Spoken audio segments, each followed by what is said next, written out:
¿Qué tal? ¿Cómo están? Nos volvemos a encontrar en esta oportunidad en Mega Noticias Mundo. Vamos a estar revisando todas las noticias internacionales que han marcado esta jornada. Y sin duda, la noticia que va a marcar esta jornada y también los próximos días es la noticia que se dio a conocer hoy, ¿no? Esta decisión de que finalmente se destituyó al presidente interino, José Gerí, de Perú. Estamos hablando del octavo mandatario que pasa por Perú en 10 años. Una situación sumamente compleja y por supuesto queremos profundizar sobre esta situación, analizarla también con Felipe Vergara, quien es analista internacional de la Universidad Andrés Bello. ¿Cómo está? Hola, ¿qué tal? ¿Cómo están? Muy buenas tardes. Bien, también, bueno, y también atentos a esta situación, ¿no? Estamos hablando de el octavo mandatario que pasa en cerca de 10 años. Bueno, prontamente se vienen nuevas elecciones y en total estamos hablando de 10 mandatarios, ¿no? Que van a tener que pasar en un periodo de 10 años. En primer lugar, ¿cómo ves esta situación? Mira, lo sorprendente es que no me sorprende. Ya. Debería ser algo, Claro. algo como anormal, pero Perú nos ha mostrado que este tipo de situaciones pasan.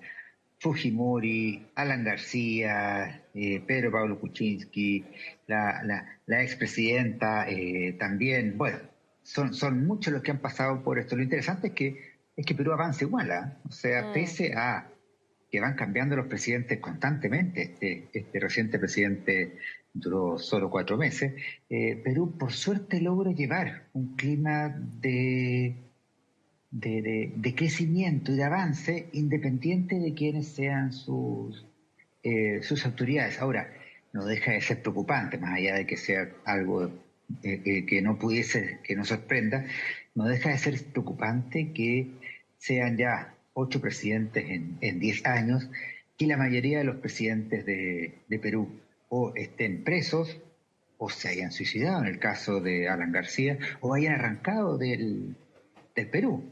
Entonces, ese tipo de situaciones evidentemente complica no solo a Perú, sino que también complica a la región. No sabes con quién entenderte. Sí, cada cierto tiempo, 6, 8 meses, están cambiando las autoridades máximas del país vecino. Claro, no, bien complejo. Me interesa seguir analizando esta situación, pero antes quiero que pasemos a revisar el momento, justo el momento cuando se llevó a cabo esta destitución, ¿no? De José Gerí, y después seguimos analizando esta situación. Han votado a favor 75 congresistas, 24 en contra y 3 abstenciones. Señores congresistas, las mociones de censura al presidente del Congreso de la República, encargado de la presidencia de la República, señor José Enrique Gerí Oré, han sido aprobadas. Al haberse aprobado las mociones de censura al presidente del Congreso de la República, encargado de la presidencia de la República, señor José Enrique Gerí Oré, la mesa directiva declara la vacancia del cargo de presidente del Congreso de la República y en consecuencia se encuentra vacante el cargo de presidente de la República. Ya, 75 votos, que no es una cifra menor, por así decirlo. Me interesa analizar sobre la situación de Perú, ¿no? Pero, en primer lugar, ¿cómo ves lo que tiene que pasar ahora? O sea, antes de las 6 de la tarde tienen que presentar también sus propuestas de quién podría ser el próximo presidente. Mañana ya se vota. Y después la próxima figura que quede en ese cargo va a durar cerca de 2 o 3 meses, porque ahí nuevamente Perú tiene elecciones. ¿Cómo ves esta situación y finalmente cómo se va configurando un poco el mapa político también de Perú? Uno podría pensar, bueno, probablemente no va a quedar alguien aliado políticamente con José Gerí, ¿no? Claro, debiera ser. Además que es interesante ver que acá caen los presidentes de manera transversal, o sea, los partidos políticos no defienden mayormente a sus mandatarios. En esta y en otras instituciones ha pasado algo similar. Tenemos elecciones prontamente, habrá que ver quiénes son los candidatos que finalmente van a ir a esta elección, pero quedamos en un periodo de vacancia a puertas de una elección definitiva. Dilma Duarte ya había también caído en desgracia por el por el Congreso, y además es interesante ver que no son hechos, son hechos realmente de connotación y de corrupción los que afectan a quienes han sido las máximas autoridades del Perú. En este periodo de vacancia tendremos un presidente nuevamente, un presidente interino, que llevará esto a una elección presidencial con algún futuro algo incierto. Se presumía que esto iba a pasar a ser una candidatura más bien de derecha, lo que se esperaba para Perú en abril, pero este presidente también era algo de derecha, o sea, Claro. de una corriente más conservadora. Entonces, posiblemente la gente no quiere volver a votar por alguien, bueno, en este caso no votaron por él, pero volver a repetir ese escenario, o puede nuevamente surgir una Keiko Fujimori, que ha estado a punto de ganar en dos oportunidades la presidencia de Perú, que nació también enjuiciada y condenada por delitos de corrupción. Entonces, el escenario es bastante incierto de aquí a abril. Eso mismo quería tomar el punto que estabas mencionando. De hecho, acá tenemos una gráfica que muestra también los últimos mandatarios que han pasado por Perú en los últimos 10 años. Estábamos hablando de 8, pero 7 tuvieron que ser destituidos antes de terminar el mandato, ¿no? Y acá el más reciente, José Gerí, que justamente está en situaciones bien graves, ¿ah? Como lo han estado también otros mandatarios de caso de corrupción, por ejemplo, como tú nos estabas mencionando. Y en esa misma línea te quería preguntar, ¿cómo se analiza de por qué, y si es que se puede, por qué se da tanto este fenómeno en Perú? Uno pensaría que conociendo lo que ha pasado con mandatarios anteriores, los mandatarios entrantes serían más cuidadosos, se tomarían otras medidas, ¿no? Pero lamentablemente se sigue repitiendo esta situación. ¿Cómo se entiende esto? ¿Es porque sienten que no hay ley, por así decirlo, que nada les va a pasar? ¿Cómo se analiza esta situación que está pasando en Perú?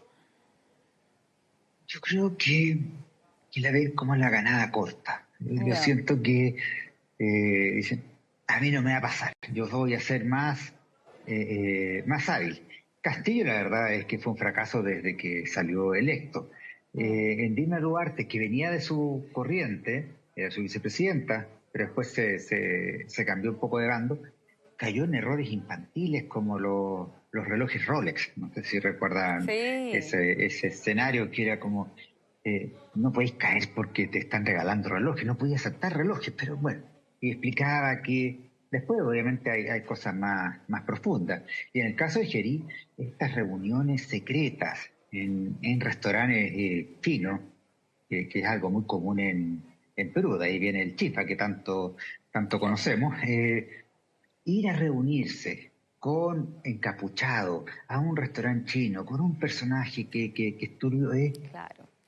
es cometer errores infantiles que pareciera que es la tónica que se ha vivido en el último tiempo en Perú, porque hay otros casos, Pedro Pablo Kuczynski, por ejemplo, que fue involucrado por el caso creo que se llamaba, Sí, bueno, Autopista Gigante, exacto. que claro, ahí estábamos hablando de actos de eventual corrupción, porque tampoco se logró demostrar del todo, pero que eran más profundos. Aquí Mm. estamos hablando de pequeñeces que terminan cayendo y de un parlamento que no tiene ningún problema en que sus máximas autoridades caigan, lo que también es preocupante. O sea, el parlamento juega en este mismo rol, en estos mismos papeles, y caen y están dispuestos a asumir otros. Gerí era un personaje que hace 6 meses era prácticamente desconocido en la política Mm.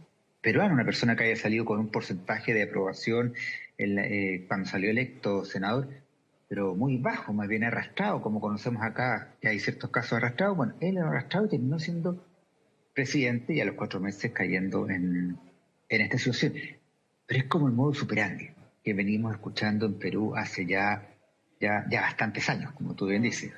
En 10 años, ocho presidentes. En ese mismo periodo nosotros hemos tenido 2 y medio. Claro. Entonces, cuando haces la comparación, te, te sorprende un poco. Sí, un poco por decirlo lo menos, ¿no? Eh, Ahora, ¿cómo se entiende el impacto que también puede tener la misma ciudadanía? O sea, estamos hablando de elecciones, entra alguien, después sale por distintos casos de corrupción, entre otras cosas. finalmente cuál es el impacto también que, bueno, lo estabas mencionando, ¿no? Perú sigue funcionando, pero no deja de llamar la atención lo que pueda también impactar esto en la ciudadanía y también de qué es lo que podría pasar también. O sea, estamos hablando de que eventualmente podrían entrar otras figuras políticas, entrar figuras quizás más outsider, ¿no? ¿Cómo ves también ese escenario? Sería interesante para la ciudadanía, por lo que uno logra reportear. Somos colegas también, reporteamos por acá. Para la ciudadanía esto no es como tema. Porque Hemos se estado normalizó. bastantes veces allá. Sí, es algo que no les quita el sueño. Sigue avanzando el país de manera normal y está bastante claro los bandos y las corrientes fuertes entre el fujimorismo bueno, y otras corrientes que también son relevantes, pero lo más probable es que para muchos peruanos esto no sea hoy día algo que los tenga expectantes de lo que vaya a pasar. Outsider ha habido, ¿no? Tuvimos Claro, a sí, es Mario verdad. Vargas Llosa, que estuvo a punto de ganar y perdió con Fujimori, que también era un outsider de la política, y el resultado de Fujimori fue bastante catastrófico, bastante complejo. Fíjate lo anecdótico. El presidente Kast se fue electo, se fue a reunir con Sí. Gerí hace 2 semanas y hacer el plan de repatriación de migrantes. Bueno, va a tener que partir de cero, ¿no? Va a partir con un interino que va a durar hasta abril, él va a empezar en marzo, y en abril va a tener que volver a conversar con quien sea en ese minuto. Y eso es muy complicado para los países aledaños, además. Pero a nivel peruano, esto me atrevería a decir que no repercute mayormente. Y es parte ya de la cultura, casi del folclore de países como él. Sí, lamentablemente, ¿no? De hecho, te quería preguntar justamente por eso, sobre el impacto que también tiene en nuestro país, porque uno puede decir, bueno, eso está pasando en Perú, pero sin duda repercute en nuestro país, ¿no? ¿Cómo afecta finalmente las distintas discusiones que se pueden llevar a cabo en tema migratorio, en otros temas que finalmente afectan a nuestro país? Un país que está en esta especie de inestabilidad, ¿no? Finalmente, ¿cómo nos puede afectar a nosotros esta situación? Claro, es complejo porque si cada 6 meses vas a tener que sentarte nuevamente a negociar como país con Perú para saber cómo avanzamos, porque hace 5 días atrás era otro la disposición, se hace lento, complejo. En el ámbito económico no se ve. En el ámbito económico, cuando uno conversa No. con empresarios peruanos y chilenos, dicen, no, esto no nos afecta, no nos complica y seguimos creciendo. Perú es un país que está creciendo, que está con bastante estabilidad económica. Pero en el ámbito político, de estas medidas que tú planteas de, bueno, ¿qué vamos a hacer con el tema migratorio? Puede que, puede que hoy día asuma un interinato que esté en contra de lo que planteaba Geri y que en abril asuma uno que esté a favor o que tenga una tercera vía y que dure 6 meses y en 6 meses tengamos otro que tenga una mirada totalmente distinta. Y así, como políticas de Estado, es re complejo lidiar con vecinos que tienen esta cierta inestabilidad política, que es exclusivamente política. Es como lo que vivimos con Argentina con De la Rúa, que Claro, pasaban los presidentes cada 4 o 6 meses o semanas también, sí. pasaban y no sabías cómo atenerte a avanzar. Aquí en política internacional es complejo. Hipotéticamente puede que el próximo presidente interino decía apoyar a Bachelet y en 2 meses más el que venga decía rechazar a Bachelet, pero Claro. falta un año y en un año pueden pasar 4 y hasta 6 presidentes, entonces es incierto. Y ese ejemplo es algo que en la cotidianidad de las relaciones internacionales es complejo. Es que eso vendría siendo lo complejo, ¿no? Porque estamos hablando de, con estos cambios, no necesariamente, y probablemente no sea alguien que ingrese y que pueda generar una continuidad en lo que está presentando, por ejemplo, José Gerí, probablemente sea alguien con un lineamiento muy distinto, ¿no? Entonces probablemente veamos escenarios muy distintos en un par de meses. O sea, estamos hablando de la persona que suma ahora, le va a quedar cerca de 2 meses aproximadamente para que también nuevamente se dé una elección. Entonces es poca la continuidad que existe. Claro, imaginemos si sale alguien del Fujimorismo, Claro. Keiko y Kenji son posibilidades y tienen relaciones sensaciones algo contradictorias con Chile, por ejemplo. Más acá fue extraditado Fujimori a Perú. Entonces puede que haya algunas rencillas y eso genere o obstaculice o reviva situaciones como los problemas limítrofes que hemos tenido con nuestro vecino del norte. Y puede que haya otro que en 2 meses más esos no sean temas. Entonces, desde el punto de vista de las políticas de Estado, es complejo cuando hay un país que políticamente tiene la estabilidad que tiene Perú. Y reitero, políticamente, porque económicamente, socialmente, culturalmente, gastronómicamente, que es un país que a uno le encanta por lo mismo, esto no varía. Pero como políticas de Estado es complejo lograr alianzas cuando la otra parte tiene estas situaciones reiteradas o constantes que no sabe uno cómo poder enfrentarlas. Y en la misma línea de como señales políticas internacionales, ¿cómo ves que, bueno, dentro de los primeros viajes que hizo José Antonio Kast en la región fue justamente a Perú, donde estaba José Gerí, que siempre se supo que iba a ser alguien que iba a estar de manera interina, que le quedaban un par de meses. Claro. Se sabía que estaba toda esta situación que estaba pesando en su contra. Bueno, finalmente sabemos, ¿no?, que fue para analizar un tema migratorio, se habló de este corredor humanitario, después José Gerí dijo, nosotros no vamos a ser parte de un corredor humanitario.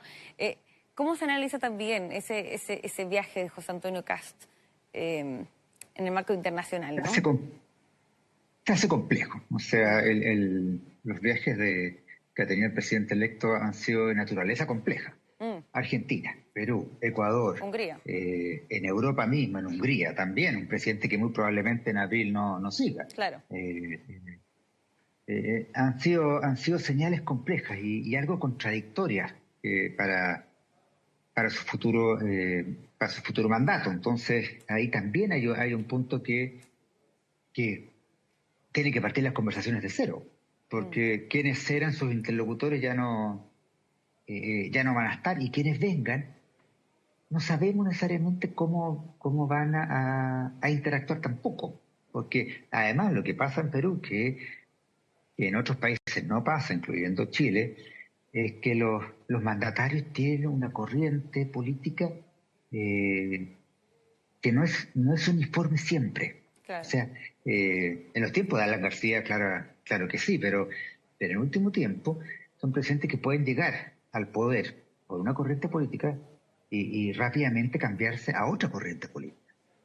Y por ende, esta nueva corriente política tiene otras directrices que para los países vecinos, en este caso Chile, le hacen muy complejo. Sin ir más lejos, cuando el presidente electo se junta con Gerí, hablan y vuelve Kast de allá diciendo que se habló y se planteó la idea de este corredor humanitario, pero 2 días después Gerí dice que no está dispuesto a este corredor humanitario. Entonces uno queda como un poco descolocado cuando hay cambios de interpretaciones o de análisis que pueden ser muy válidos, pero en muy corto plazo. Tan corto como los presidentes allá, parece. Sí, no, fue muy corto plazo, y también se suma a que, bueno, finalmente esa decisión o esa conversación se había dado con alguien que iba a estar cerca de 2-3 meses. Uno no sabía, y sabemos que para llevar a cabo un corredor humanitario es un plazo más extenso, ¿no? Y uno no sabía realmente si es que el futuro gobierno entrante iba a mantener este lineamiento todo o no. Entonces también es bien complejo esa situación. Sí, además el presidente electo tiene que mostrar resultados en el corto plazo. Claro. Y este era uno de los resultados con los que ya estaba conversando con sus vecinos. Pero aquí parte de cero. O sea, ni siquiera puede partir de cero porque todavía no sabemos quién va a continuar, pero ese lapso de 1 mes en que podía empezar a avanzarse en este corredor humanitario para los migrantes, ya quedó en stand-by, ya quedó atrás. Ya fue una medida que no se logró cumplir a cabalidad y que por lo menos por una semana, bueno, lo que se demora en instalar el próximo gobierno de Perú, parte de cero y parte con las complicaciones propias, que es, primero va a tener que revisar sus temas internos y después empezar a preocuparse de cuáles son los externos. Entonces, se atrasa esta medida que estaba dentro de esta política de gobierno de emergencia, se atrasa con uno de los socios más importantes, que es el vecino que tenemos al norte. Claro. No, una situación bien compleja que se está viviendo en Perú y que sin duda afecta, ¿no?, a nuestro país. Tendremos que ver mañana finalmente quién va a quedar mientras, antes de que se dé la próxima elección en Perú, quién va a ser la persona que va a quedar a cargo de este país. Felipe Vergara, analista internacional de la Universidad Andrés Bello, le agradezco mucho por esta interesante entrevista. Muchas gracias a ustedes, que esté muy bien. Que esté muy bien, hasta luego. No, avanzamos con las noticias. El reverendo Jesse Jackson, que es veterano activista de los derechos civiles en Estados Unidos, murió este martes a los 84 años. Así fue como lo informó su familia a través de un comunicado. Vemos parte de su legado a continuación. Adiós a Jesse Jackson. El veterano activista de los derechos civiles en Estados Unidos murió el martes a los 84 años. Compañero de Martin Luther King en los años 60, este pastor bautista y talentoso orador hizo retroceder a lo largo de su vida las barreras que limitaban el espacio político abierto a los afroestadounidenses. Sus dos campañas presidenciales en la década de los 80 lo hicieron conocido entre un público mucho mayor y allanaron el camino para la llegada a la Casa Blanca 2 décadas después de Barack Obama, el primer presidente negro de Estados Unidos. Se convirtió en mediador diplomático, abogando por el fin del apartheid en Sudáfrica y en los años 90 en emisario especial a cargo de África en la administración de Bill Clinton. También se distinguió en las negociaciones para liberar a rehenes y prisioneros estadounidenses en Siria, Irak y Belgrado. En 2017, Jackson anunció que sufría de la enfermedad de Parkinson, por lo que disminuyó sus compromisos públicos. Sin embargo, en abril de 2021, se quedó junto a la familia de George Floyd en Minneapolis tras el veredicto histórico que declaró culpable al policía blanco Derek Chauvin por la muerte del afroestadounidense. La familia de Jackson destacó que su inquebrantable fe en la justicia, la igualdad y el amor inspiró a millones de personas. A su vez pidió honrar su memoria, continuando la lucha por los valores por los que vivió.